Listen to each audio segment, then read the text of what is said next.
This episode of the Busted Wide Open podcast is brought to you by Blueberry. Blueberry offers the best media hosting, accurate listening stats, and their all-new PowerPress Deluxe sites, a no-setup WordPress website for your podcast with all of the necessary links to share your show with the world built right in. If you currently produce a podcast and are looking for a better media host or looking to start a new one from scratch, head over to orbitaljigsaw.com/BWO and sign up for the best media hosting and a PowerPress Deluxe site to get your first month absolutely free. That's orbitaljigsaw.com/BWO, or just use the promo code BWO at checkout for your first month free. And with that said, enjoy the show. This is Jeff Gobb here at PWG for Tremendous. I don't even know the name of the show, but you're listening to Busted Wide Open.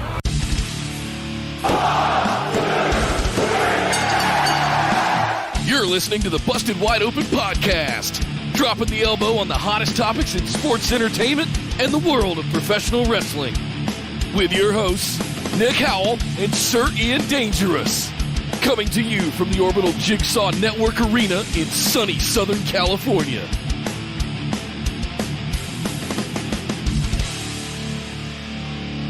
Welcome back to the Busted Wide Open podcast, our Patron Mailbag series, episode number 35. My name is Nick Howell. And I am Sir Ian Dangerous. And yes, we are here to do the episode where we answer the questions that you send us. It can be on any topic, although obviously we're a wrestling show, so we tend to do wrestling-related questions. But of course, when I refer to you, I refer to those of you who are patrons of this show and are sending us money to do all of these wonderful things and supporting us in these endeavors. And we greatly appreciate all of you who have already signed up for that and are able to ask those questions and all the other things you get for being a patron. And if you're not a patron, there's no reason to head on over to there's no reason not to. You know what I mean? There's no reason not to head over to patreon.com/BWO and sign up for one of our awesome tiers. And that way you too can ask questions that will be answered on this very show, Nick. Yes. Oh, is it my turn? Yes. Yes. Patreon.com/BWO. Sign up for one of those reward tiers, bonus episodes, Skype calls, all kinds of good stuff. Oh, you caught me off guard. Sorry. You guys all know, if you're listening to this, all know where all of our stuff is, BWOpodcast.com. But in case you are new to Busted Wide Open, welcome, first and foremost. BWOpodcast.com is where all of our links are. Come join us in our Facebook group. We have a very active and lively Discord that goes on all throughout the week where we live chat during all shows for the Graps throughout every single week. Plus, we've got a dedicated chat channel for every single pay-per-view, including NXT TakeOver in your house tomorrow night.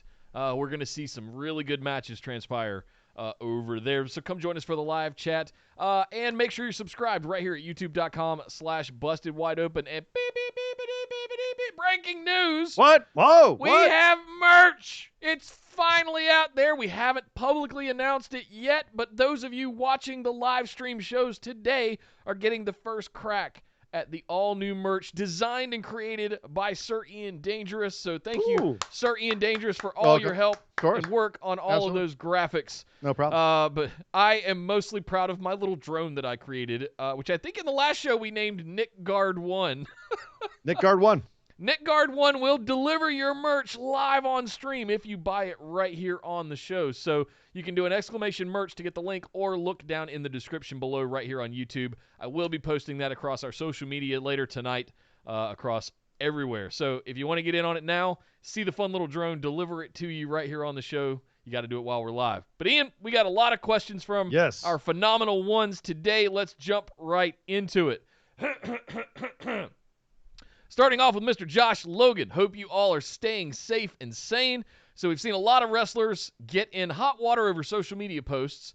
Do you see a point where companies like WWE say enough and require all employees to have supervised social media accounts? They already kind of do, from what I understand. You can only do certain things. If you're a WWE star, you can only post certain things on your social media. They do keep an eye on it, but they have become more relaxed about it in the last few years because this is an interesting thing that's happened in WWE in the last about 5 years, is that there's a philosophy, and I don't know where it came from, but I know that one of the places it's coming from is Triple H and NXT, where he says, don't just plan for your wrestling career, plan for things after that. And you see people like Xavier Woods with Up, Up, Down, Down. You see things like people starting to go try to work movies. They're trying to set up careers and personalities for themselves outside of WWE so that when their tenure ends, they already have some set up presence outside of that.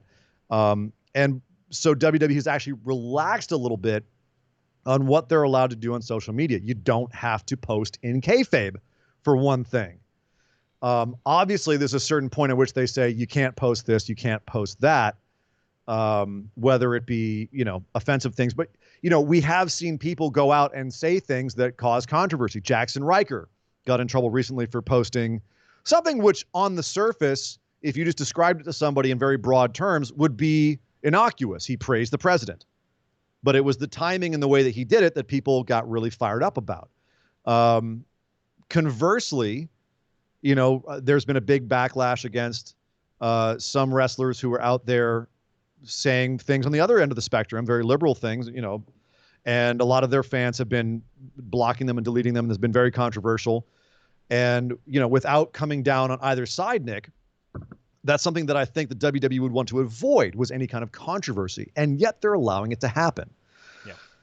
So is there a point at which they kind of crack down a little bit? It's going to be when it starts directly affecting, when they can see the line where it's directly affecting their stock or affecting the bottom line of the company. Obviously, the bigger the star you are, I think the more controlled your Twitter and Facebook and Instagram, and et cetera, is.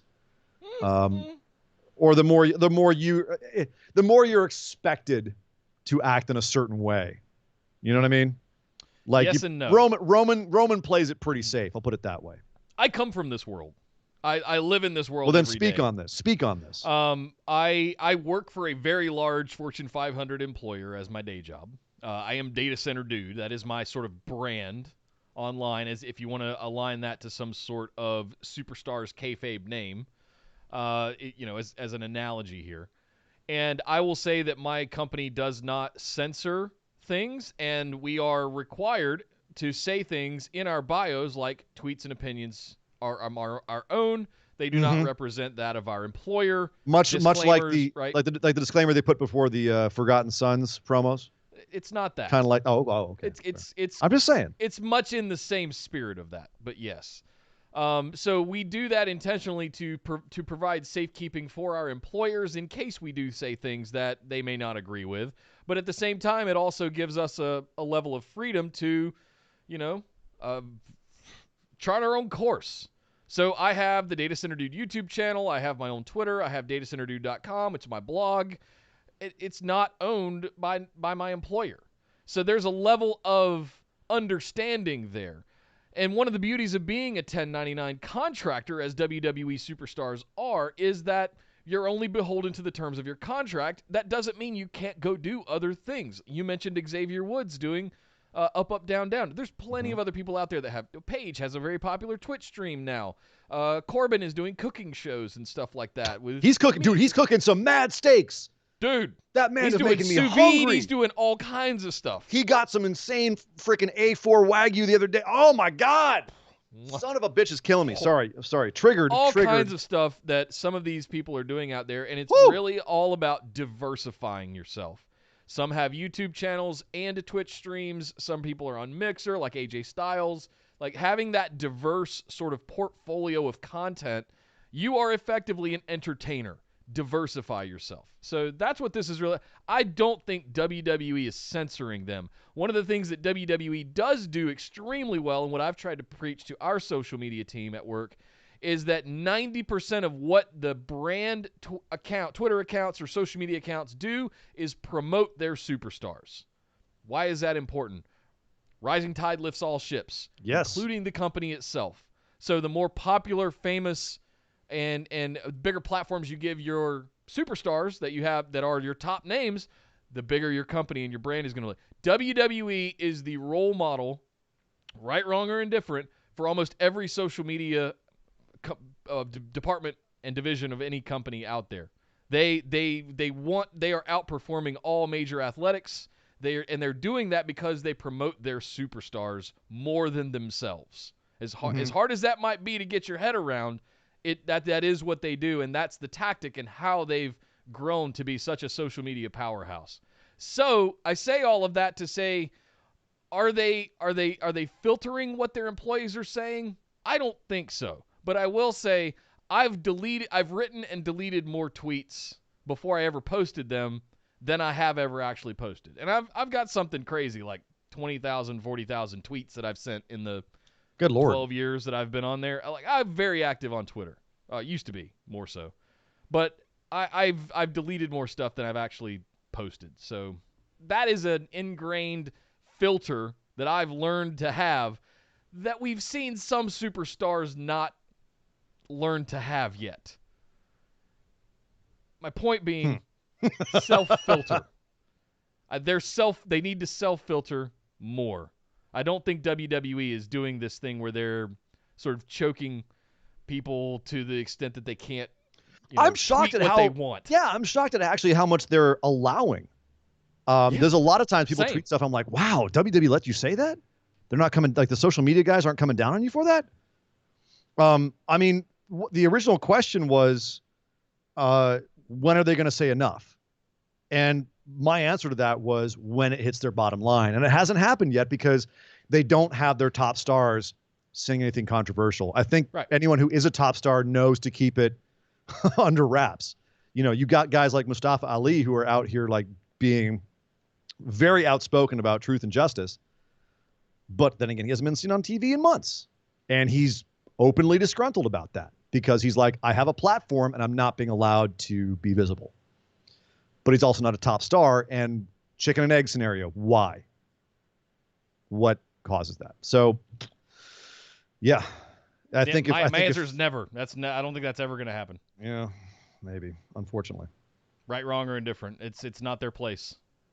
They would more likely fire them first than start to take some control or filter their social media presence. There you go. Thank you very much, Josh. Good question. Next up, Will James asks, considering the recent Gig 2 electric boogaloo from Cody. I knew exactly what he was talking about before he said it. Yes. How do you think he'll end up being remembered after all is said and done? I think he has an interesting dichotomy between very well and intelligently booked babyface and EVP putting himself over. He has a great mind, can work the crowd and tell a story, and can draw sympathy with things like booking himself out of the main title picture. But he also seems to be the only one with his brother to gig for that sympathy, that extra sympathy and pop. Still books himself with the secondary title and into many main events, and has only lost a couple of single matches during his whole time at AEW. I sort of wonder if he gets remembered as the wrestling mind who gave us what we want, or the version of Roman Reigns who actually gave himself the Super Cena push. Thanks for all you do, and I hope you're doing well, all things considered. Thank you, Will. What do you think here, man? So if it's the final question is Cody going to be remembered as the savior that gave us exactly what we wanted after decades of WWE? Or is he going to be remembered as more of a EVP who gave him EVP Roman Reigns that gave himself the Super Cena push? I don't think so. I think right now everyone's kind of riled. And this is why he hasn't done this yet. Like, he's given himself a bunch of hero moments. And to be clear, he got over as a babyface before he gave himself the hero moments.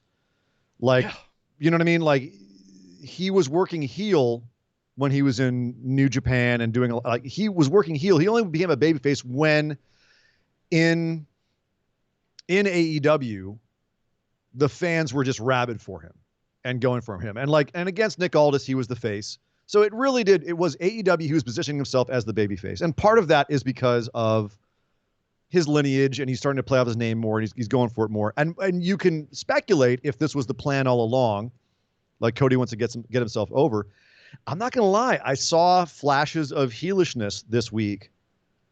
And if he turns heel, I don't think anyone's going to complain and be like, why is he getting the big babyface push? Why is he super Cody? We're looking at it now because he just won the title. And it's one of the reasons why he didn't ever, he took himself out of the title picture for the AEW Heavyweight Championship. And he's already like he just won it, and people are already accusing him of making this title more important than the main title. And I don't see that yet. I don't see that yet. Me either. But I can see why people are disgruntled, or why I can see the basis. I can see the root.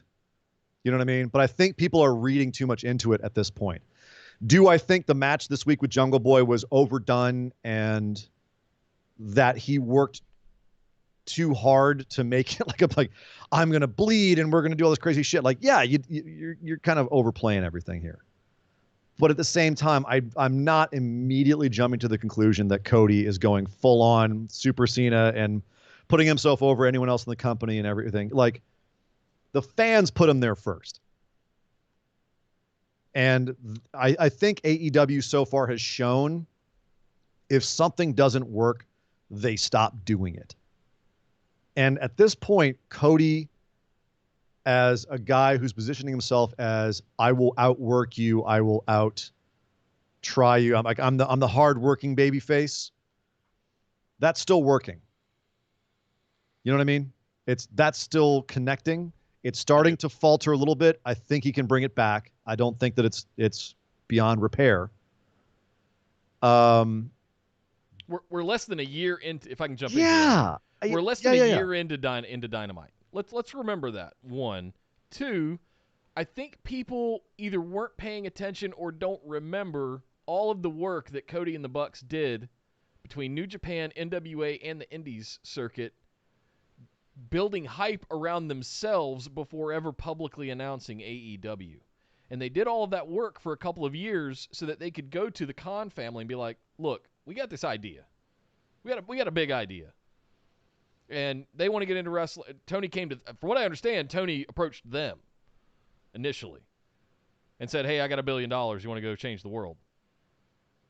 So I think people forget. We've been watching Dynamite since October, 9 months now-ish.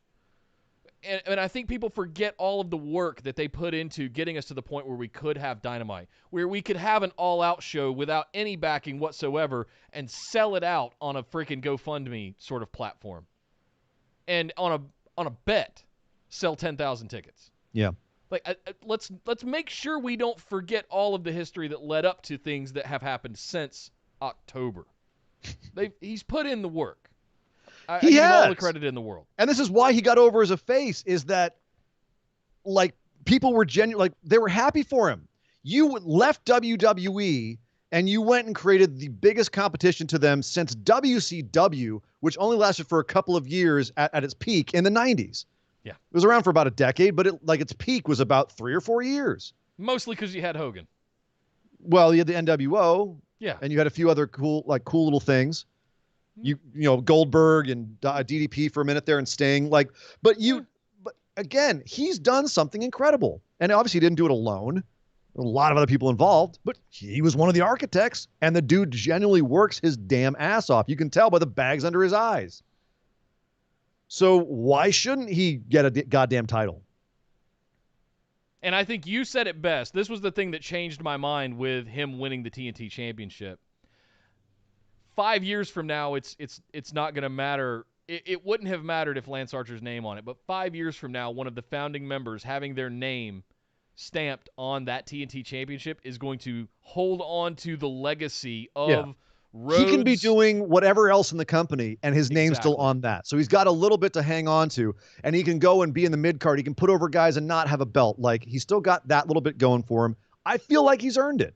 It's turnkey prestige for the longevity of that title. Exactly. And once I understood that, I got over my anger of Lance Archer not being winning it. And here's the thing, is that people, I think, are like, he doesn't need it. He kind of does. He does need that legitimacy as someone who is on the level that he's at, where he's not necessarily the biggest guy in the company. And year to year, he may not be the biggest guy in the company. But he doesn't now need to put himself over like a Super Cena or a Super Reigns. He can just be there, and he's an important piece. Seth Rollins is still all over WWE merchandise and the trucks and advertising, but is he the top guy in WWE? No. But he's there. Yep. You know him. You know he's going to be somewhere in a big match somewhere. Cody's earned it, I think. I mean, I don't think it's nepotism to do that. If he was making himself, if he had been the heavyweight champ and had done it right away and it had been like some big hero moment, then yeah, maybe. Yeah. Some big hero moment. But he didn't. He built it. He went to a secondary belt and said, I'm going to build this. Okay. Go for it. And that now he's doing open challenges to basically put over all of the up-and-coming talent to face him for that championship to show you guys what they're capable of. Cody, again, coming off the NWA championship, coming out of the Bullet Club stuff in New Japan and the Elite, and bringing all of that stuff, that weight into AEW. When Cody has it, it means something. And that's what I'm behind. It does. It's not a Roman Reigns thing that just manifested out of nowhere. Or was forced to be manifested. Yeah, just like pushed down our throats. Exactly. Like Cody got over on his own, and then now he has to kind of keep that momentum going. And like, absolutely, it is a tightrope. He's got to be careful that he doesn't overpush it and piss people off and make people feel like he's being, self-serving or nepotistic or whatever. But I think I'm willing to give him a long leash. Things don't happen week to week. Yep. Just because he just won the championship and had a somewhat overbooked match does not all of a sudden mean, oh, he's done. He's toast. He's an asshole. He's just putting himself over. No. Do it consistently. Do it consistently for 6 months, and I'll be pissed off at you. This will matter in 3 years. It won't matter next week. Agreed. In 3 years, when we come back to this and we're looking back on how the TNT Championship got started, we're going to look back and go, Cody Rhodes, the son of Dusty Rhodes. Yeah. The American Dream was the first one. His name will forever be stamped on that title, and it will provide indefinite legacy and prestige for that. And I feel like overall he's been really generous with the people he works with. Like, to the point where people even complaining that he's letting his opponents get in too much offense. So anyway. Yeah. There you go. Good question, Will. Thank you very much for that one. Next up, Martin Welch. How you doing across the pond, sir? He says "G'day, mates," but I'm not even going to try and do an accent. Hope you're both staying happy and healthy. You had to book 3 matches, 1 tag, 1-on-1 male, 1-on-1 female. AEW versus WWE, but no one for AEW has ever been in WWE. Ever. Not one time. Not one time? Not one time. I am so sorry to all of our Aussie listeners. I am so sorry. He's really mad at you right now. Yeah. You have to book 3 matches, 1 tag, 1-on-1 male, and 1-on-1 female. AEW versus WWE, but no one for AEW has ever been in. Okay, so no one that's ever been in WWE. Ooh. A tag match between tag teams, but the ones in AEW can never have been in WWE. Okay, so right off the bat, I'd love to see all of them. Young Bucks versus Usos, or Young Bucks versus Red Dragon. Private Party versus New Day. Or no, Private Party versus Street Profits. You imagine that? You'd bouncing all over the place. That'd be nuts. Baller. That'd be baller. Oh, yeah. Man. One-on-one male. Seth Rollins versus Hangman Page. First one that pops into my head. Or Kenny Omega versus Seth Rollins. Kenny Omega versus Seth Rollins. Yeah. I want to see that one. Yeah, Kenny Omega versus Seth Rollins. 1-on-1 female. Oh, that's a little harder because, again, the women's division's a little thin in AEW. I want to go to Chris Statlander, but she was actually in WWE for like 1 She was in NXT, yeah. A few of them were.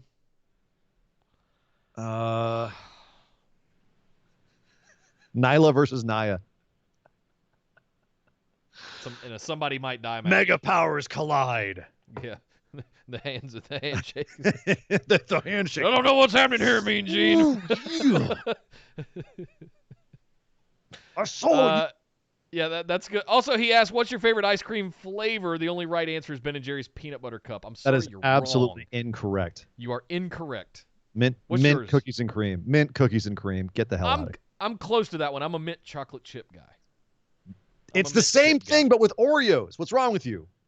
I don't dislike mint cookies and cream. But why just He asked chips? what my favorite ice cream flavor. I'm a mint You could chocolate have chip guy. more, but why not just go for mint cookies and cream?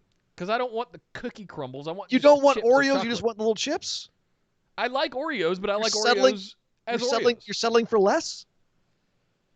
Some of us want more. Maybe Some of us you want to put it that way, fine. Some of us have dreams, Nick. We want to do things. We want to actually accomplish You've stuff. obviously achieved yours. I have not. I had mint cookies and cream, and my dreams were achieved. Yeah. Oreos in my damn mint ice cream. Yeah. The best. We need one-on-one female still.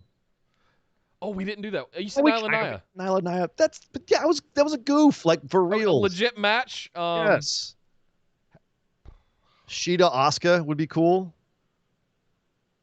Actually, Shida Io Shirai. I'll go with that one. Big Swole versus Rhea Ripley. Oh, that'd be a good one too. Or Big Swole versus Rhea. Rhea Ripley. Yeah, Rhea Ripley. Yeah. I'm with you. Yeah. Okay. Yeah. If you watch that package on NXT this week, Rhea's like as if she wasn't jacked enough before. Good God, she's getting ripped. Yep. Holy smokes. Thank you very much, Martin. We appreciate it. Hey, quick super chat. Jess O'Connor is throwing the curveball out of left field with the mint moose tracks. Mint moose tracks. Okay. Not mad at it. Not mad at it. Okay. A lot of chewing. Yeah. There's a lot of chewing. A little hard on the old jaw. But, yeah, that's up there. Mint anything with chocolate. Yes. I'm down. Mint chocolate anything. Yes, sold. Yep.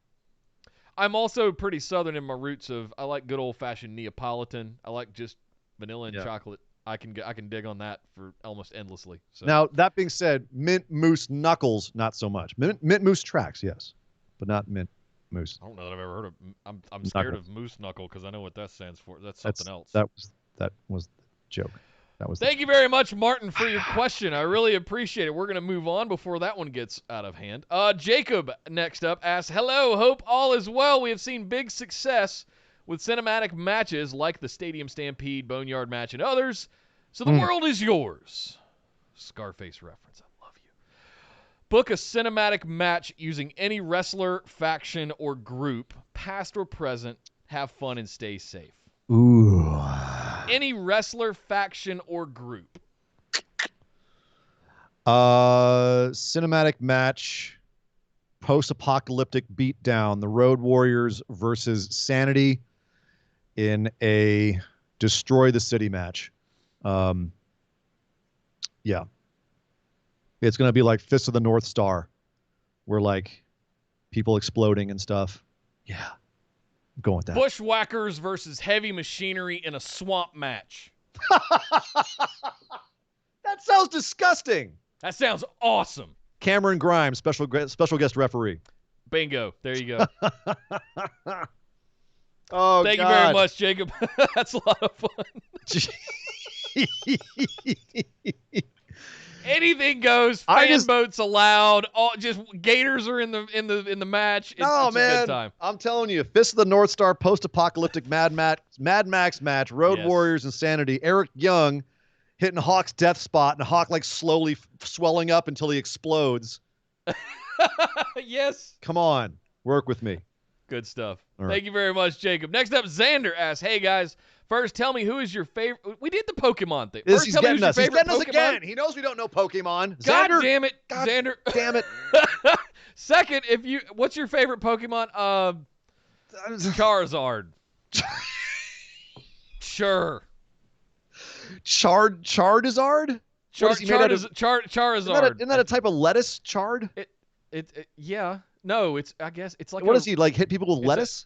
It's a bitter vegetable. He's a dragon. Shoots fire out of his mouth. For God's sake. Char. Like char is like he's going to char you. You're going to be charred afterwards. Yes. I got it. Okay. Yes. What's yours? I don't freaking know. I know like Mewtwo. Mewtwo. Yeah. Okay. Okay. All right. He's an S level. There we go. Yeah. Beat everybody with him. He's a water Pokemon, I believe. Sure. I have no idea what I'm talking about. Well, then I fucking extinguished your Charizard. So there you go. Mewtwo wins again. There you go, buddy. This is how grown men play Pokemon. I'm already final form. Yeah. Second, if you were picking he's psychic. a fellowship... He's psychic. See, he's water. He's psychic. Ghost powers. Again. Dark. Now, we're getting ready to talk about something that I know a lot about. And all so right, here we go. Dangerous. Second, if you were picking a fellowship to bring the Ring of Honor over to WWE... I get that. I get it. Who are the 9... I see. Not the Ring of Doom, the Ring of Honor. Yeah. I see what he's doing there. Who are the 9 non-WWE companions you would assemble?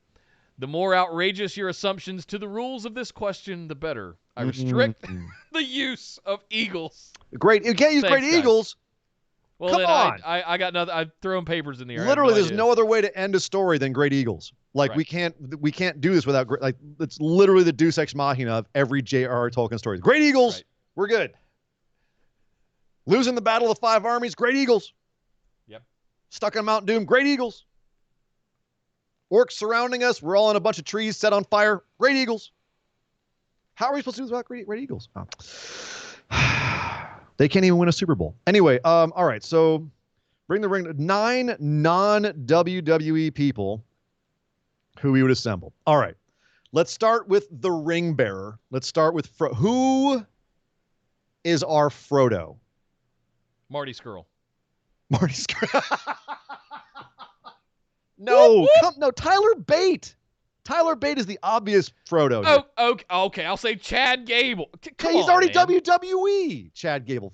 Tyler Bate is obviously Frodo. Marty's more like a Merry, or like a Pip. He's maybe a Pippin. I'll give you Pippin on Marty Skrull. Fine. Although Pippin's really kind of innocent and sweet. I don't know. Who did you say again for Tyler Bate? Okay, so Trent Seven has to be Samwise Gamgee.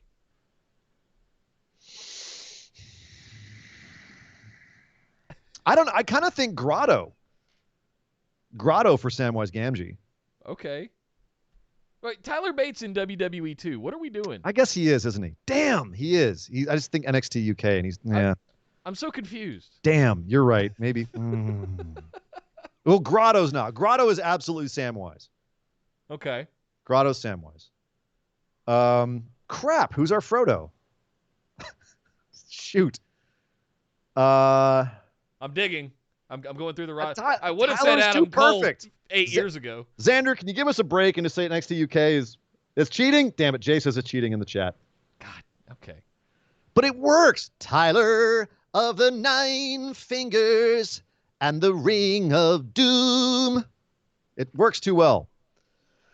Tomohiro Ishii as Frodo. Frodo has no neck. Who's Gandalf? Who's Gandalf? Who is Gandalf? Damn. This is a lot harder than I thought it would be. This is getting real. Because we hold ourselves to a standard. We can't just go, Ken Shamrock is Gandalf. Although that would be awesome. Right. That would be awesome if Ken Shamrock were Gandalf. Ken Shamrock is Aragorn. He kills everybody. Dang. I got one for you. Tomohiro Ishii is Gimli. Is Gimli. Yeah, he's totally Gimli. Ishii is Gimli. Yeah. Yep. Yeah. Yep. Tanahashi is Aragorn, dude. Tanahashi is Aragorn. You know, he's the king, dude. Come on.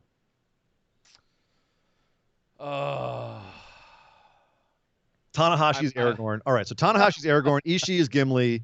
We've got Grotto as Samwise. We still don't have the other. Well, Marty Skrull is one of the damn hobbits. We know. You said Pippin, so let's stick with Pippin. All right, he's Pippin. Damn, WWE signed so many of those British wrestlers. I want to use so many of them for this. Yeah. It's killing me. Throw Gangrel in there if we aren't talking about ex-WWE. Gangrel is what? Jason Terry Funk. Terry Funk. Terry Funk would be a good Gandalf. Terry Funk would be a great Gandalf. Yeah, boy. Yeah, boy. Yeah. Well, I'm trying to think. So we need a Gandalf. What's a Terry Funk voice? Oh, you damn dirty dog. I'm going to come to your house and I'm going to kick down the door. Only choice you have is what time is given to you. Remember that, young Mary Doc. Just follow your nose. I was thinking of Dean Malenko as Legolas, but he's very WWE. What? The man of 1,000 holds. How is in any way is he a Legolas? He's got all the agility. Who was that guy that got released by WWE recently from NXT who looks like a Final Fantasy character? What the hell was his name? Oh, he's a French. I think he was French or French Canadian. He's a Legolas, and he's now on the indie circuit. Rick Bugenhagen? No, Bugenhagen's still there. Oh, he's an audience member now. Yes, exactly. He's out there like air drumming in the audience. Oh man. Damn, Xander's killing us with this. Yeah. We still need a Boromir. We got a Tanahashi's Aragorn. We need a Legolas. Flip Gordon is Legolas. All right. Flip Gordon is Legolas. Yep. Let's see. We need a Mary. You need a Mary. And we need a Samwise. We have Samwise. Grotto is Sam. We need a Frodo. Oh, Grotto's okay. Yeah, Grotto, Samwise. We need a Mary. Darby Allin. Darby Allin's Mary. He's serious. Yeah. Orange Cassidy is Frodo. There you go. Orange Cassidy is Frodo. Done. Okay. Boromir. I hope someone's keeping track of this. Boromir. That's Michael the last Elgin. one. Michael Elgin. Okay. Michael Elgin is Boromir. I feel like we're just kind of taking the short road here. Yeah, that works. That's fine. There you go, Xander. Tanahashi as Aragorn is still my favorite casting of the whole thing. I don't know. Grotto is Samwise. I'm proud of that one. I wanted to find a place for a Sami Callihan or a Rush, but I couldn't. I feel like Rush would be a good Boromir. Rush would be like Faramir. Yeah, that's about. Yeah. Rush is like a Faramir. Yeah, that's fair. Yeah. And Sami Callihan would be like Lurtz. He'd be an orc. He'd be an Uruk-hai. Yes. So there you go. And we did with no eagles. Bam. No eagles. No saving eagles. That was all. We got that ring to Mount Doom on our own. And if that set of 9 companions can't get to Mount Doom, we're in trouble. Right. Who's Gollum? Oh, God. We can't go down this road. Maybe Darby Allin's supposed to We'll end up doing Sauron. Oh, I'll do it all day long. All of them. I'll do. Oh, well, Vince is Sauron. Come on. Vince has to be Sauron. Non-WWE. Damn it. All right, let's move on. If any Vince is Sauron, yeah, that's perfect. Remember, then it was a character that wasn't from the book, and I forget the name in the movie, but remember, like the kind of the somewhat like misformed orc in the third movie, the general in the third movie. He wasn't in the book. He wasn't in the book. They made him up just to make a hero character for the orcs in the movie. Bully Ray. Bully Ray. I'm not saying that because one who was in the books was the shapeshifter Bjorn, the bear. Bjorn. Oh, that's Braun Strowman. Yeah, Braun Strowman all day long. He's Bjorn. Bjorn. He was in the movies. He was in the Hobbit movies. He was in the Hobbit movies. Yeah. Yes. There you go. All right. Or never mind. All right, let's move on before we get totally lost in this. Xander, I'm apologizing in advance in case he did it to us twice, man. He did it with the Pokemons last week, Lord of the Rings this week. Taking the piss now, man. Lord have mercy. Next up, Brandon asks, "Hey fellas, hope you're all good and are enjoying yourself. Now that my brain is fried from Xander's damn question, how would you implement TNA's option C in current day WWE or AEW?" Okay, so option C, if I remember correctly, it was the X Division, and at one point Austin Aries was the champ, but he didn't think the X Division title was enough, and so Hogan said, okay, you can either keep the title, drop the title, or option C is you vacate the title and then you get a shot at the heavyweight championship. Yeah. And it became a thing where if an X Division champion wanted to to take a step up, they had to, it was basically a gamble. You had to vacate the title, but then you could take a shot at the main title. Yep. I believe that's what it was.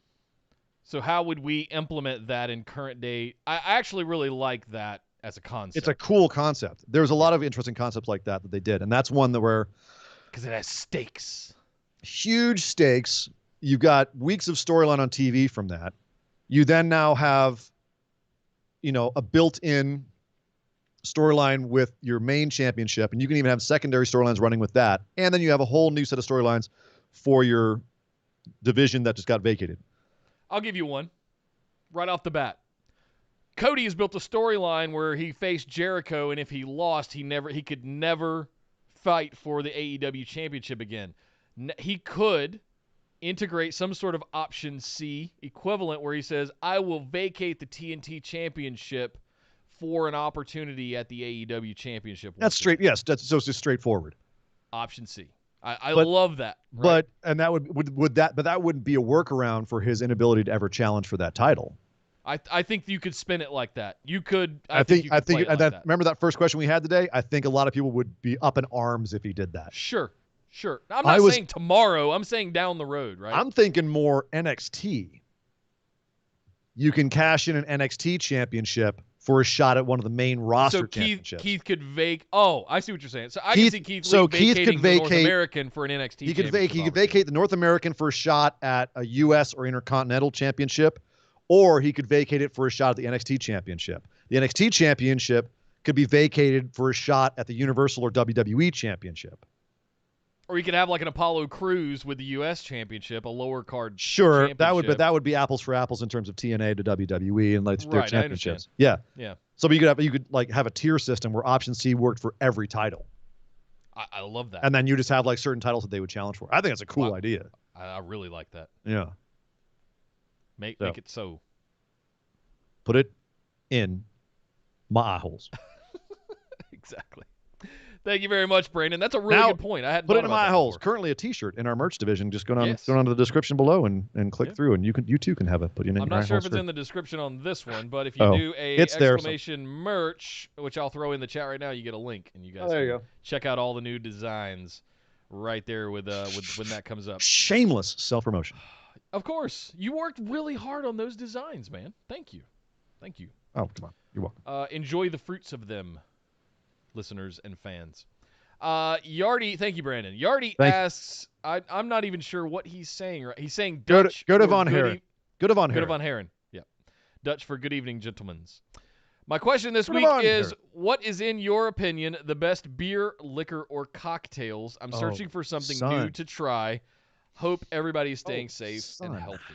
Oh, man. You asked the right question to the right man. I'm going to get out of the way because I'm a Miller Lite drinker. So right off the bat, that's tough because I don't know what is available where. Yeah. And best is so completely subjective. You know what I mean? Like there are people who can't stand tequila. And I could say, you should try this tequila. And they're like, I freaking hate tequila. But I'm like, but it's the best tequila. It doesn't matter if it's the best tequila. They're never going to like that tequila. It could be the best damn tequila in the world. They will never like it. They don't like tequila. So because they come from a culture of going, oh, let's do shots and get shit-faced. They never had like proper sipping tequila, right? You've never had a proper drink. Who? The person I'm talking, the person I'm talking. I think in general, when we talk about tequila, we think Cinco de Mayo. Let's do shots and get shit faced and put some. Maybe in North Carolina, Nick. Okay. The rest of us here in LA know that tequila is a fine beverage that can be enjoyed sipped or not. There's some excellent tequilas. Sipping tequila. This is the perception. Everyone thinks it's Jose Cuervo, which is has fake food coloring in it in their basic auto model. And that's not the case at all. There is so much incredible tequila out there that you can sip like any high-end liquor. But again, that's kind of my point, is that if you don't like tequila, you probably still won't like that. Yeah. There are people who will never like scotch, especially on the peaty side of things. Scotch is like red wine, where there's so many variations on what you can get, especially in the single malts. You can give incredible variety. So that's actually a really tough question to try to answer.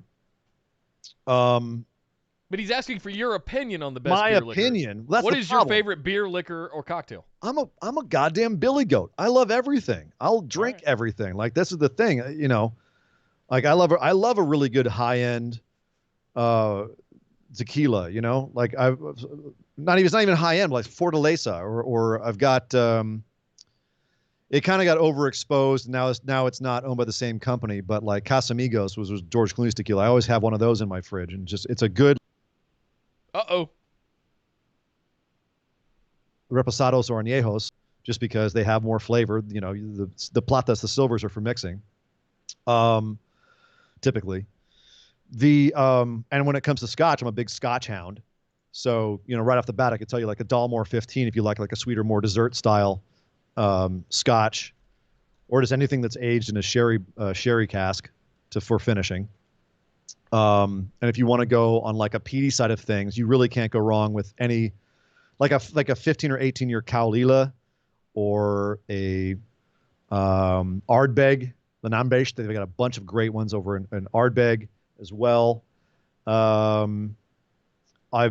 There's actually, if you want something that's really cool, and I believe it's European, but there's a vodka called Van Gogh Double Espresso. This is like my secret weapon alcohol. They make it with real espresso. It tastes amazing. You throw it in the freezer, you take it out and have a little shot of it. It tastes like taking a chilled shot of espresso. It's unbelievably good. And then, of course, if you can get your hands on it, Baron Jaeger, it's just basically a honey liqueur. It tastes like drinking honey. It's outstanding. So there's some quick ones to go check out. Also, if you're in Europe, you actually might be able to get your hands still on Navan, which is a vanilla version of Grand Marnier. Grand Marnier, of course, is being the French orange liqueur. It's a high-end orange liqueur, kind of like if you've ever seen a triple sec. It's the high-end version of that. It's cognac-based, and it's made with macerated orange peels. So it has a really nice, very, very real orange flavor to it, with a lot of sugar thrown into it to make it sweet, and yet it's also 80 proof, so it's strong as hell. Yeah. They make another liqueur called Navan, and it no longer is in the United States. You can only, I believe, still get it in France or in Europe, but it's made with Madagascar vanilla beans. And if you like the flavor of vanilla, you throw a little bit of that in your coffee, and it's absolutely or over some ice cream, poured over ice cream. It's out freaking standing. So, boom, there you go. Nice. There's some suggestions. So, I like Miller Lite beer. Over in Europe, it would be Carlsberg and Estrella down in Spain. So yeah, that for Scotch, I definitely like. I went through a Scotch phase there for a few years. Yeah, but you're like a Macallan guy, right? But I like Macallan. It's all right. Yeah. Okay. It's fine.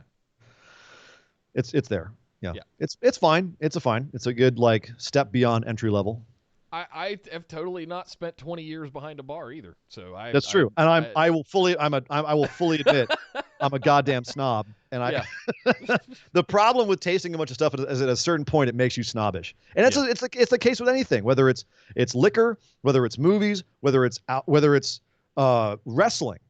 When you watch a certain amount of it or imbibe a certain amount of a product, whether it's drinking it or watching it or any kind of consumption, at a certain point, you're going to get enough of a taste for how all the different ways it is. Like, I can't go back to damn McDonald's now that I've had like Umami Burger and Five Guys and all the rest. I can't go back. I've been spoiled.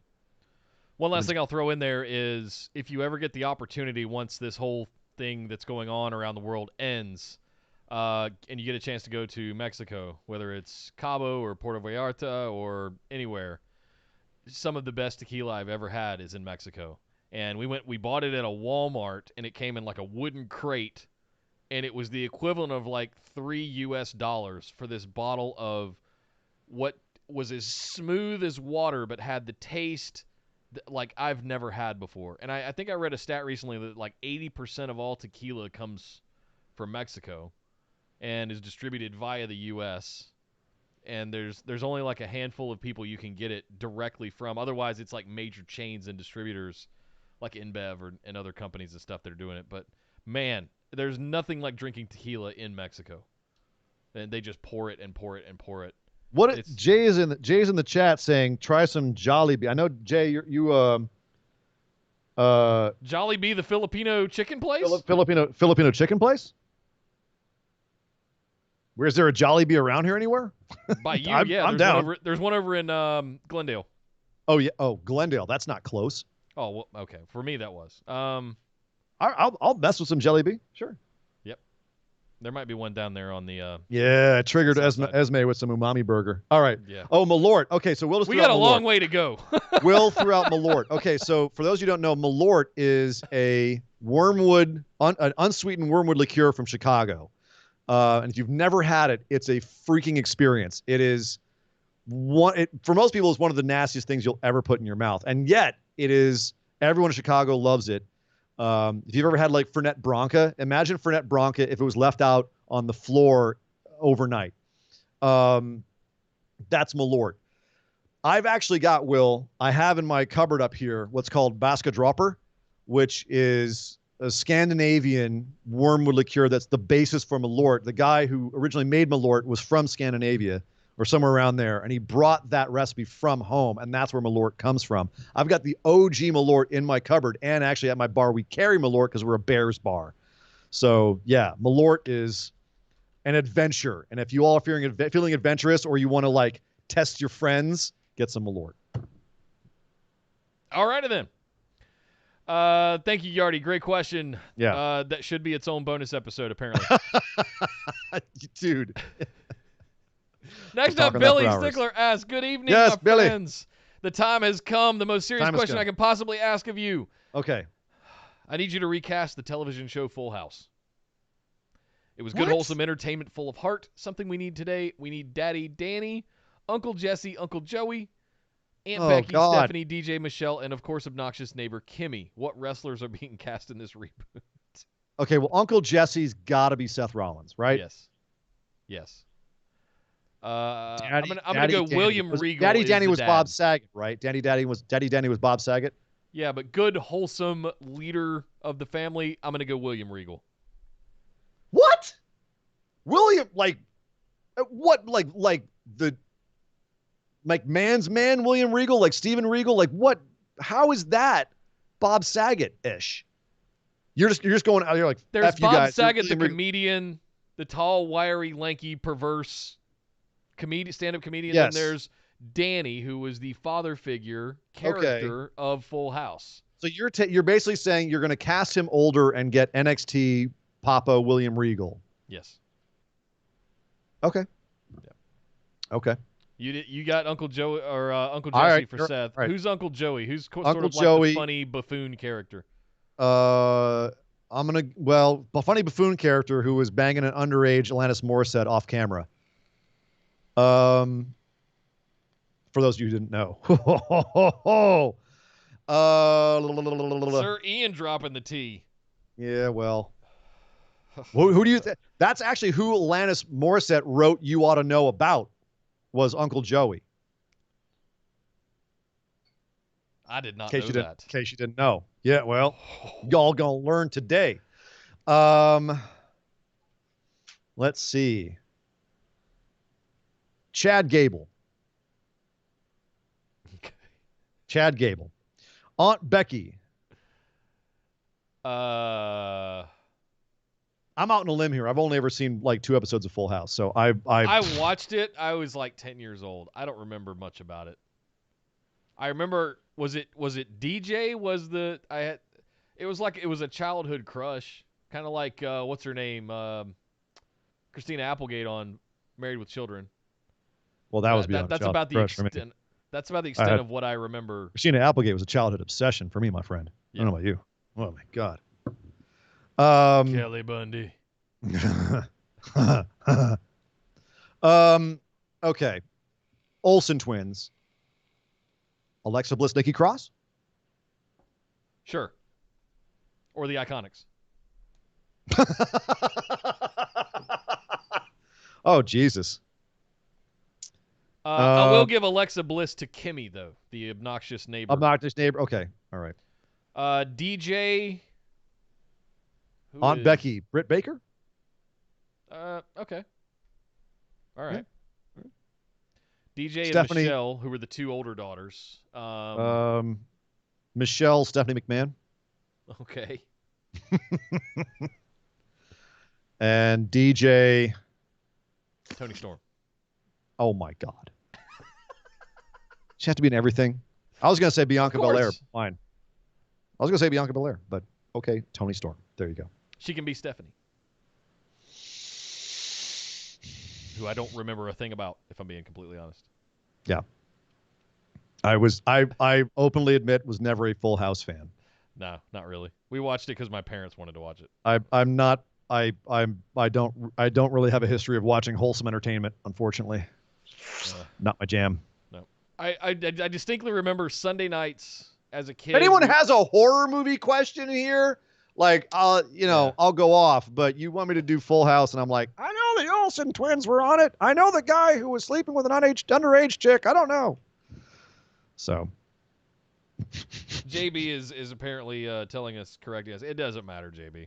Michelle is the it just doesn't matter. Michelle is the youngest, then Steph is the middle, and DJ is the oldest. I was watching cartoons. I didn't care. I was watching Thundercats. Nick's heart was broken this week with Tony confirming the relationship to Juice Robinson. At least he still has Anna. Listen. He doesn't have Anna. He dumped Anna like a sack of potatoes, and she went off and ran off. Is a work. You guys are getting worked. She's just doing that to try to throw people off the scent. Is that what that is? Exactly. She's dissuading. She's distancing herself from the show here. You and Juice had a talk when he came through town. Right. Yeah. Or you're just being. What was that name of Ray J song? I Hit It First. Oh my God. Okay, moving on. Jesus Christ. Nick intimating that Juice Robinson is taking his sloppy seconds. Maybe hence the name Juice.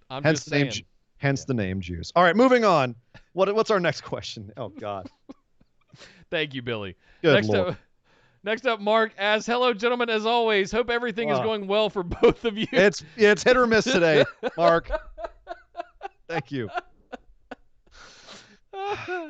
This week I have two questions, one wrestling and one that isn't. First, Okay. What is your professional wrestling guilty pleasure? Some trope, superstar, or storyline that you can't really defend and is generally viewed as bad, but you love it anyway. Mine's easy. It's DX and all of their antics. Specifically when they generally like them. It seems to be hit or miss. Like driving the Jeep up to WCW and like that stuff. I don't know. I think that's. I'll do a better one. Yeah, Triple H and Stephanie's wedding. Yeah, that's usually pretty polarizing. Definitely one that no one else can really appreciate it, and you're always like, I love it. Yeah, it's a guilty pleasure. I always she's drunk and passed out and he's married her. My problem is like my answer would have been Repo Man, but then Simon Miller has totally ripped off my gimmick on that, and now he's all Repo Man-tastic over there. Used to love Repo Man. When 92 Rumble, man, everyone else has these legit promos, and then Repo Man comes and they're like, what's mine is mine, and what's yours is mine. Something that's generally considered terrible, but you love.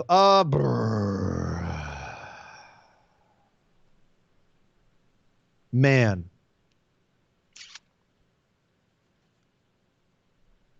This is... I mean, recency bias, Baron Corbin as Constable Corbin, but even that one I have a hard time defending.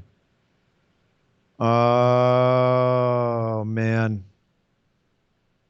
I used to love the hardcore matches in WWE. Like, they were just trash matches. They were terrible. But Raven coming out with a shopping cart full of shit would always tickle me every time. Yeah. Like, this is dumb as hell, but this is so much fun. We've seen variations of it, too. Dean Ambrose tried to bring the hot dog cart out, and Crash Holly would bring the scale out on his shoulder, stuff like that. Hardcore matches definitely have a weak spot. Somebody in CDC, it was the guy Danny Havoc used to walk around with a bundle of light tubes. Yep. Right. That was I love any of that hardcore stuff, man. Yep. Speaking of Supreme, rest in peace, just passed away. Another deathmatch hardcore legend. Yeah. God, his match didn't have a whole lot of good matches to his name, but I loved him. I would actually say death matches in general, people take him or leave him, but sometimes I love him, dude. Yeah. The other thing, the other thing that a lot of people hate that I love, ref bumps. I love ref bumps. If a ref like takes like a glancing, like a pet, like they pet his cheek lightly, like brushing them, like Tony Storm, kissing you goodnight, like, right. Nah, and they just go pass out and and they're out for like 5 minutes. I love that shit. That's hilarious. Yeah. That's not how Tony kisses me goodnight, but sure. Oh God. All right, moving on. Second, what is a movie that you felt had a good concept, poor execution, and deserves another shot or a remake? Oh shit. Again, thank you for all the positive content. Keep it on. Thank you, Mark.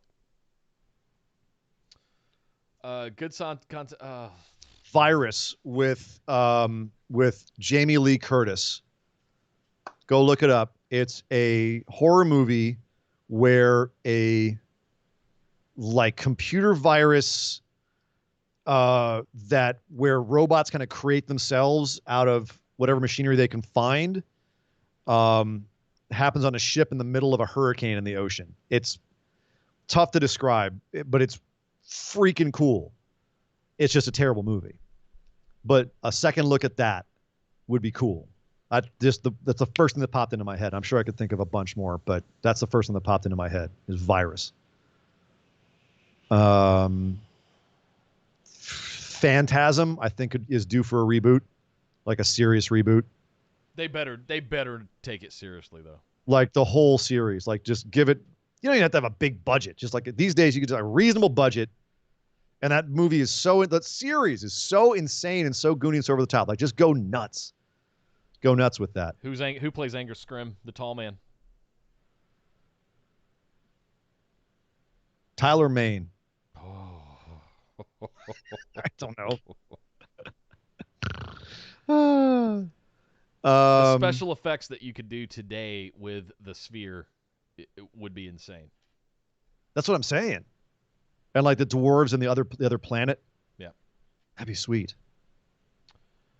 There was, I believe the name of the movie was called The Cube. Oh, Cube. Yeah, the first Cube movie? Where they had to go through the different panels and there were different traps and everything. Yeah.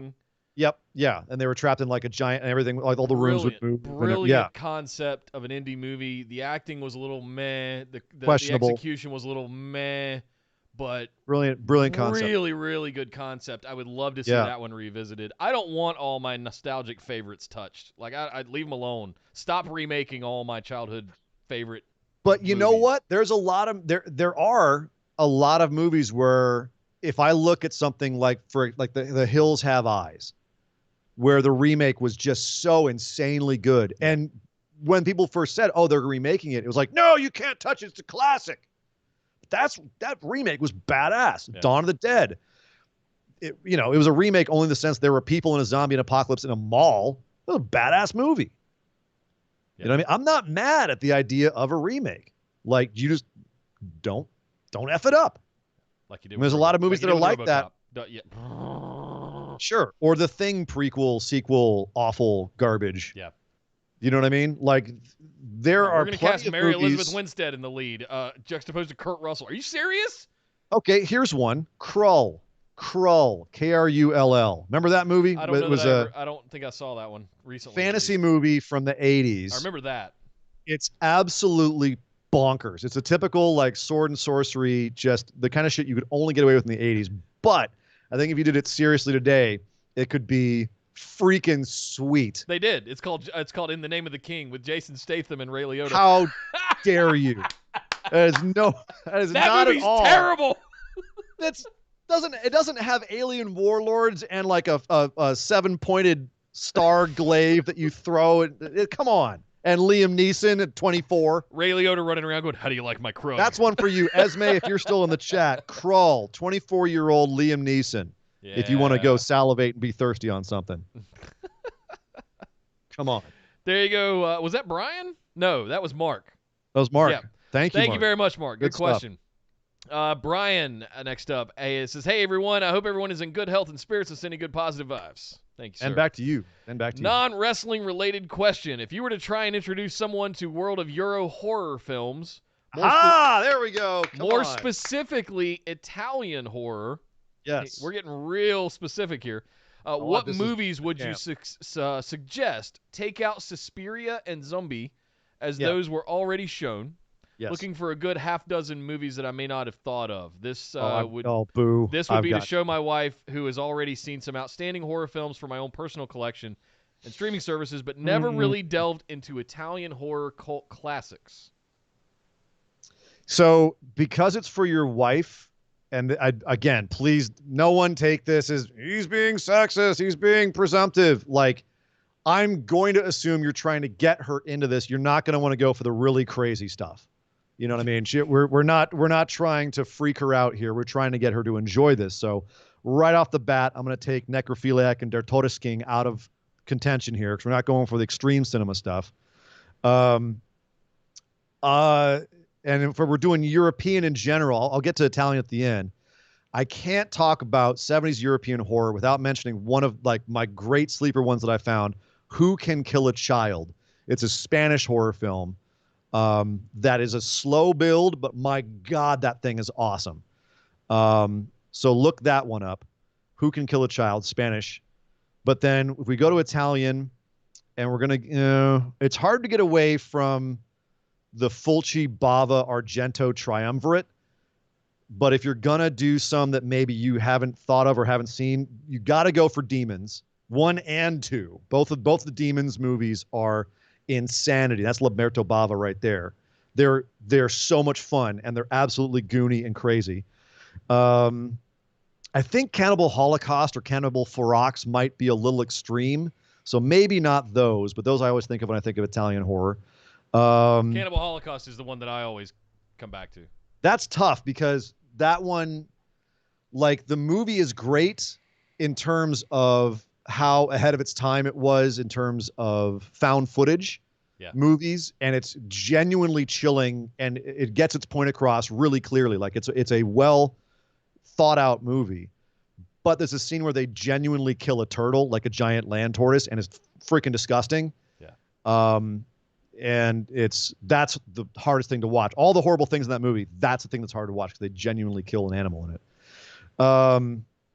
Black Sunday is a classic for Italian horror. Phenomena, early Jennifer Connelly, when she was a baby. That's a cool one. And I'm going to end with I always forget the Italian name. Della Morte dell'Amore, I believe. It's Cemetery Man. It's usually known as Cemetery Man on this side of the pond. That is it's just a crazy zombie movie. It's absolutely bananas. I can't recommend it highly enough. Cemetery Man. So there's a few for you. Nice. I definitely want to go look that one up myself. Esme said Troll Hunter, and I'm calling this out because I recently saw that one over the last few years when it came out. I loved the concept of that one, and I loved that they never showed. I think at the very end they show one of the, but it was usually just like the legs or just shaking trees and stuff. See a bunch of trolls in that. Like the first third one comes out, the two-headed one comes out of the trees, and they freeze it with the UV light. Troll Hunter's badass. I didn't think about that because for some reason I keep the Scandinavian countries different than Europe, but Troll Hunter is a badass movie for sure. If you haven't seen that one, it's fantastic. Yeah, it's sweet. Good deal. Thanks, Brian. Next up, Kyle asks, I have a question regarding the Drake Maverick story, but I need some time to think how I want to phrase it and give it more personal thought with regards to my enjoyment in a dark time for me with similar issues as Drake and the mixed response it received. So for now, I'll keep it simple and ask, should Miz and Morrison get strapped at Backlash? I ask this because the dynamics of SmackDown right now have Miz and Morrison as one of the best things on the show consistently, along with Otis and Mandy. And with Otis being the Money in the Bank holder, a cash-in on Braun or The Fiend won't really work for his character. Plus, given how things are on SmackDown, there's no clear place to slot Bray Wyatt outside of Braun. And if Bray wins the title back, it becomes sort of back to square one, asking, well, now what do we do with him? So I ask, should Miz and Morrison win, given how things are stacked up on SmackDown for its long-term storytelling? Perhaps with The Fiend costing Braun the title after the Money in the Bank match. I ask this because Braun hasn't exactly adapted to his new role very well promo-wise. So should Miz and Morrison that's a lot to digest. Yep. Well, I'm sorry to hear about the. But first things first, Kyle. I'm sorry to hear about the dark times, brother, and let us know when you get that Drake Maverick question set, because we obviously both have thoughts on that, and you know, And I can definitely see how, like, on, it can be taken two ways. On one hand, it's like it's a really, awesome story of redemption. The other hand, it's like it's very much WWE, like, manipulating the storyline. Tainted. Yeah. But okay, Miz and Morrison, should they get strapped to Backlash? No. That's my easy answer. No, they shouldn't. I absolutely don't think that they will. I don't think that they are in a place where they, first of all, even if Bray costs Braun the championship, then we're back to Bray. Like, what is Bray going to go have a match with Braun or feud with Braun without the championship? I don't think they'll do that. He's not going to gun for Miz and Morrison because they're very obviously a comedy duo right now, and that wouldn't work for Bray at all. And I think Bray is very much still in the title picture because they can't think of anything else to do with him, because it's been established he wants the championship now. They kind of have to keep Bray in the title picture. I feel like this Miz and Morrison thing, as I said on the regular show, is just a breath of comedy before we get back into Braun and Bray handling their ish. SummerSlam stuff. SummerSlam. Post Backlash. It's SummerSlam. So I agree. I think if Bray wins the title, we are back to a square one of sorts. But I think they can turn that square one in a different direction and maybe do some different things this time. Whether they will or not, I don't know. But I think that putting the strap back on Bray has to happen at some point. Yeah. Probably like SummerSlam. At this point, it's like, they came up with a good reason why he didn't beat Braun last time. But there's only so many times that, like, a guy, the way that they've built The Fiend, it's kind of like with the Seth Rollins thing at Hell in a Cell. If he doesn't win, you better have a damn good reason why he didn't win. Because there's no other reason that we can see why he shouldn't just be able to just take it whenever he wants it. Agreed. No, I don't think you should have a tag team as co-Universal Champions either. No. Just in principle. Just in principle. Agreed. I think that if it was maybe not Miz and Morrison, like when Seth and Braun were a tag team, if they became co-Universal Champion, you could have an interesting dynamic there. If Bray and Braun became co-Universal Champions, that could be really interesting. It would be weird, but it would make more sense than Miz and Morrison. Yeah. I think. So. No, I don't think they're winning. No, I don't think they should. Yeah. I'll just ease it up with that. Yeah. Thank you very much, Kyle. Looking forward to the Drake question. Thank you, Kyle. Man. That's one that I've been very outspoken and passionate about myself. So I'd love to hear what you have to say. Next up, James asks, greetings, gentlemen. I hope all is well with you and your loved ones. First, can I say that your May bonus episode was great? It woke me up on my long drive to the graveyard shift. Thank you very much. Glad awesome. you enjoyed it. I have a movie question for you this week. Yay.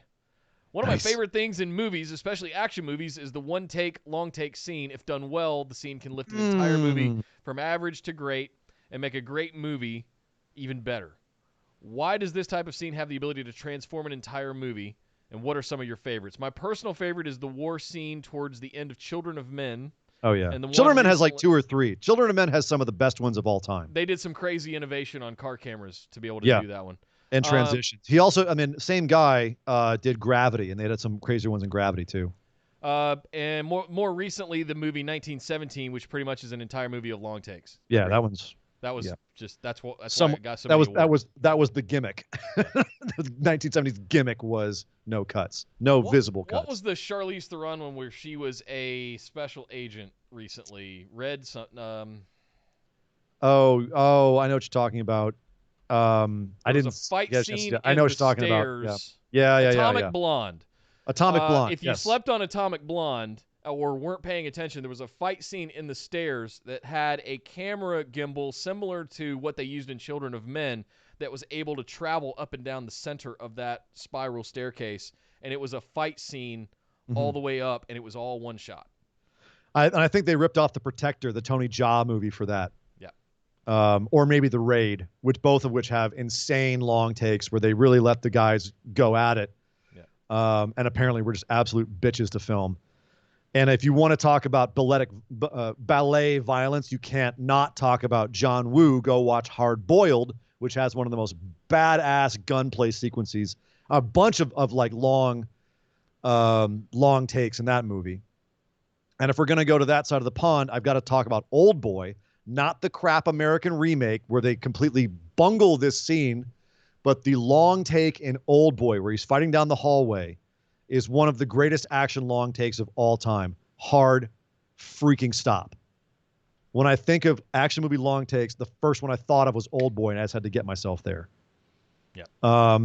Any Brian De Palma movie has a ton of long Snake Eyes. Snake Eyes. Snake Eyes. The opening scene in Snake Eyes is absolutely insane. Yeah. Esme in the chat said the scene in Kill Bill where they establish the restaurant, where they go into like the club restaurant, right? And the camera goes through the entire room so you can see the entire layout. So when the bride kills all of the 88 dudes, the crazy 88s, you know exactly where everything is. They totally established the layout. That's a really good one. And of course, you can't not talk about Casino. Goodfellas too. Goodfellas is one I was going to reference. The long shot. Well, the long shot of Casino where they go in and out of the casino and you see everything. Yep. They set up everything. Yep. So Children of Men is easily still to this day probably one of the best. Those shots, it just insane, absolutely insane. Was that the full question? 19 favorite long shot? Okay, yeah, there you go, James. Yeah, I agree. It does make. I mean, when you're using it either to show the intensity of the violence, like with Old Boy, where the guy just gets worn down by the end, and it's just about him having more willpower than everybody else. When you're trying to show the fluidity and beauty of someone's fighting ability, like in Protector or The Raid, or where you're just trying to set up locations, like where everything is in relation to itself, like Snake Eyes, Goodfellas, Casino, Kill Bill. It's an awesome filmic technique when done right. Yep. Yes. Love that stuff. Yeah. Same here. I'm a huge fan of behind the camera stuff more so than like what you see on the in front of the camera. Daredevil, the Netflix show. Daredevil had some absolutely unbelievable long shots. By the way, throwing a little. Not to mention the choreography of the fight sequences. Oh, they're great. It's just absurd. Super cool. Super cool. Thank you, James. Great question. Very good. Very good stuff. Last couple here. Esme, Booby Champ, who has a surprise for all of you coming, from what I understand, Esme, correct me if I'm wrong in the chat. Be on the lookout for that. She did receive something recently. Oh, did she? Uh-huh. She says, Hola, Pod Poppies. Just finished watching Sinister and screamed like I was the one being murdered several times. Yeah, what's a horror movie that made you scream out loud? Doesn't have to be lately. Could have been when y'all were kids. Thanks, fellas. Loving all the new content and so excited to get my BWO t-shirt. P.S. I just noticed I'm last again.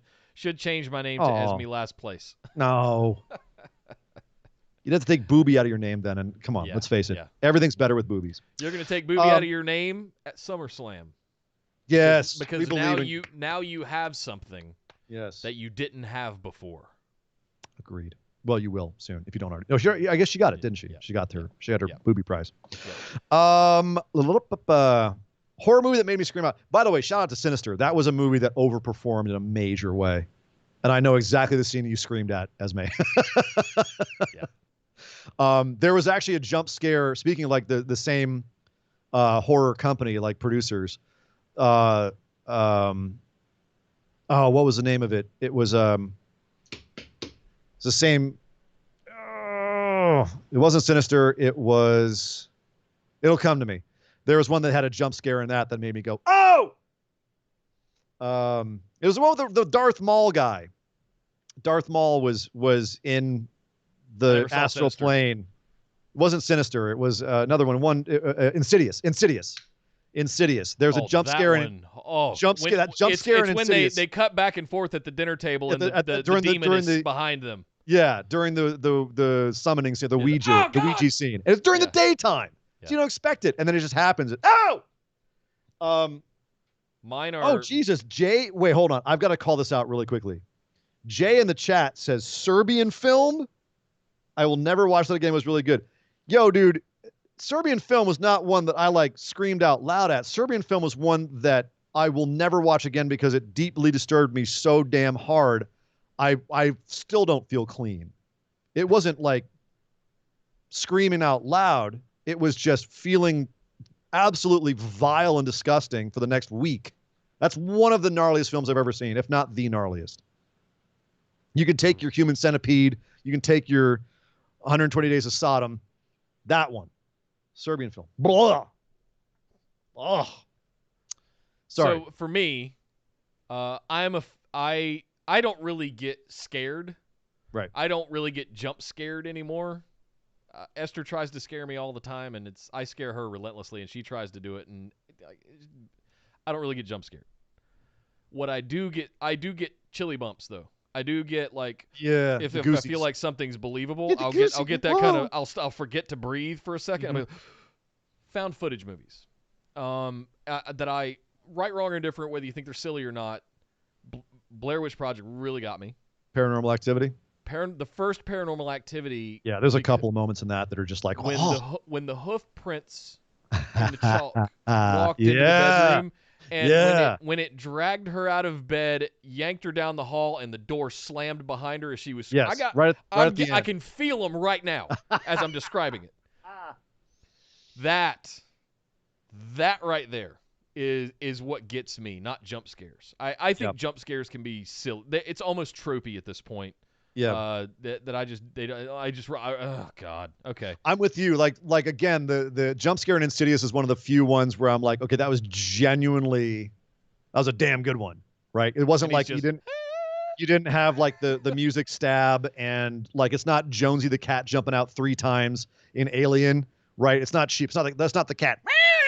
It was just a cat. Damn it. Genuine jump scare, they're good. But I'm with you, dude. I don't really exclaim out loud during movies. Like, I'm not the kind of guy who goes, "Oh!" I typically tend to be like just go, "Ah, oh." I retreat. Oh. I go, "Oh." Okay. And I think what it is a level of realism that in microseconds in my head I process that this could really happen. See, for me, it's not this could really happen. It's the horror of the moment. Yeah. If you will, like it's where I just go, "Oh, that's horrible. What is that? That's horrible." The one that I always call back to, it is the most horrified I've ever been in a movie, and I'm going to throw this out there right now. It might just be me. I don't think it's going to affect anybody else as bad as it did me. But there's a movie called Angel Heart with Robert De Niro, Mickey Rourke, and oh Jesus, what's her name from the Cosby Show? She's currently. She's married to Khal Drogo. Oh, I know. With the dreads. I know who you're talking about. Yeah. Damn it. I forget her. Or something? No. Anyway. It's when I don't want to spoil it for anybody. Lisa Bonet. Sorry. Lisa Bonet. Damn it. Of course. Lisa Bonet. Thanks, Google. If anyone decides after listening to us to go watch Angel Heart, I plead with you, don't read anything about it.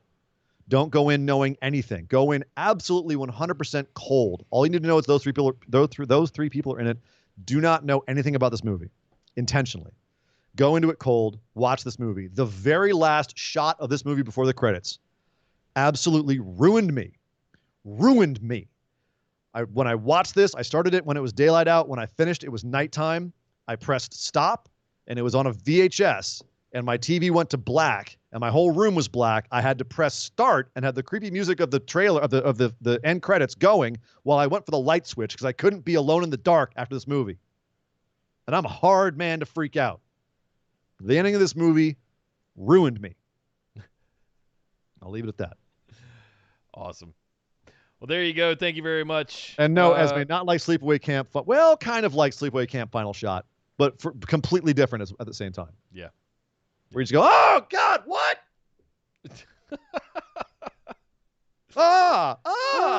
It's wrong. Something is so wrong. That means all of the Yeah. Anyway, Angel Heart. All right. Last but certainly not least, Derek McGator Guy McCrae says, Yes. "Hey guys, no question this week. I just want to say that I speak for everyone that listens when I say thank you. Thank you for the hard work, the dedication, the drive to make this community better, the passion you have for what you do, and for continuing to make and keep Busted Wide Open a truly safe space where we can enjoy our beloved wrestling without fear of being judged. These trying times have made us all appreciate the things we hold dear to us, and as a proud, phenomenal one, I appreciate everyone that listens, shares, and supports what you guys are doing, and I appreciate you both for being awesome. Stay safe and keep on rocking. Dude. Until next time." Dude, Derek, thank you so much, man. Genuinely, thank you. It's been a hard week. We hope that we give you some sort of some reprieve in our bants and our wrestling talk and all of that stuff. But it's not to overshadow the events that have gone down in the past. Not at all. No. And I definitely have a lot of opinions, and I know Serene Dangerous does as well, but we made a conscious choice to keep this show about fun and about wrestling, even in these trying times. So I don't want to bring it down here at the end of the show, but I just wanted to say thank you, Derek. Thank you so much, Derek. Thank you for seriously, that means a lot. And respecting and appreciating that. Exactly. And thank you to everyone who listens to us. Thank you, all of you guys, all of our phenomenal ones, everyone in the Facebook discussion group, everyone on Discord, everyone in the chat right now, every single one of you. You guys are freaking awesome, and you make this a pleasure to do. Otherwise, it's just two guys bloviating to the wind. So the fact that you guys actually listen and want to come back and engage in all this means the world to us. So thank you so much for that. Yes. It's freaking awesome. Becoming verklempt. Okay, there we go. Patron mailbag number 35 is in the bag. The books. It's the in bag. It's in the bag. It's done. It's done. Oh, hang on. I'm sorry. One more snuck in from Marshall. He always sneaks it in at the last second, and I'd be doing a disservice if I didn't read it in. I hit refresh on the page, and there was Marshall's. Last but certainly not least, Marshall asked, we've all daydreamed about walking down the ramp in a wrestling show. What song is blasting, and what does your video package look like? Thanks again, guys, for everything. This podcast keeps my mind off the crappy stuff happening. What's your... I know mine. We've had this discussion in the Facebook group. Go ahead, Surrey and Dangerous. Black Heart by Chimera. Ooh, good one. Mine is As I Am Exploding by Trivium. There you go. Mostly the intro and opening riff, just on loop. Like I wouldn't. The rest of the song is a story, but the opening riff is the gallop riff is that's what I'm walking out to. Nice. Yes. What does your video package look like? Man, I don't know. Me sitting and eating popcorn. No, it would be like whatever, like a greatest hits of my matches. Like that's the kind of video package I like. Like, you know, kind of like they do in Japan, where it's like literally a greatest hits of what you do. JB says Castle by Halsey. Oh yeah, would be hers. I'm going straight to the castle.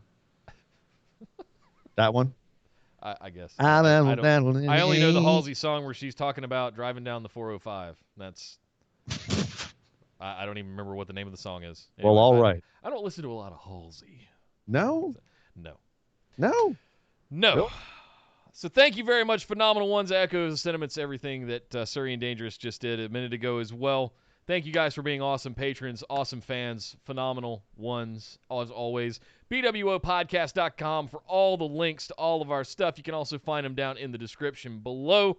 The merch store is launched. We will be publicly announcing it outside of the shows later tonight. But thank you guys, all of you that have already bought stuff and seen Nick Guard 1 fly them Nick Guard 1 flying on stream. Absolutely love it. But follow us on Instagram and Twitter at BWO Podcast. Make sure you're subscribed right here at youtube.com/bustedwideopen. Turn your notifications on so you can get access to BWO Daily in your notifications every single day as we put those up Monday through Friday. And we have one more. Oh, no, I was just going to say, like, if anyone out there is looking for a great, like, entrance, if they're a wrestler that is really good at choke holds, I have to spell it, CHHINNAMASTA, Shinamasta by the Acacia Strain should be your entrance theme. Interesting. Just saying. Go check it out. Great song. My name is Nick Howell. You can find me on Twitter at Data Center Dude. And I am Sir Ian Dangerous. You can find me on Twitter at Sir Ian Dangerous. Oh my God! Somebody stop the damn match! This show is part of the Orbital Jigsaw Network. For more episodes, subscribe to us on iTunes, Google Play, or Stitcher Radio. For details and show notes from each episode, check us out, orbitaljigsaw.com.